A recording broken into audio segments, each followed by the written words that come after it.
तर नमस्कार मित्रांनो, मी सौरभ बिरारी. तर मी आता उझबेकिस्तानमध्ये बुखारा सिटीमध्ये आलेलो आहे आणि इकडचा ट्रॅडिशनल समोसा मी ट्राय करणार आहे. तर आपला समोसा जसा असतो तसंच असतो, ते समोसा म्हणते याला. ते बघा, ही भट्टी पूर्ण आतमध्ये बघा ट्रॅडिशनल पद्धतीने समोसा बनतोय. तर याच्यामध्ये चिकनची स्टफिंग असते, पंपकिनची स्टफिंग असते, बाकी भरपूर नॉनव्हेजमध्ये प्रकार मिळतात. तर आपण मस्त आता चिकन ट्राय करणार आहे. आता हे बघा, गरमागरम मस्त समोसा बनतोय आणि आता समोसा झाल्यानंतर एकदा 1 मिनिटामध्ये रेडी होईल. झाल्यानंतर आपण मस्त ट्राय करू आणि मी तुम्हाला दाखवतो इथला समोसा कसा लागतो. तर मित्रांनो, इकडे बघू शकतात सगळे आपले समोसा आता तयार झालेले आहे आणि इकडे चिकनचे समोसे आपण ट्राय करून बघू. This one is chicken right, chicken. Sir बघा, चिकन समोसा आणि गरमागरम आत्ताच तंदूरमधून निघालेला आहे.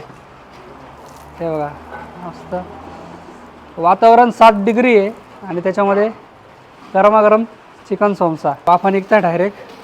थोडंसं ट्राय करतो मी.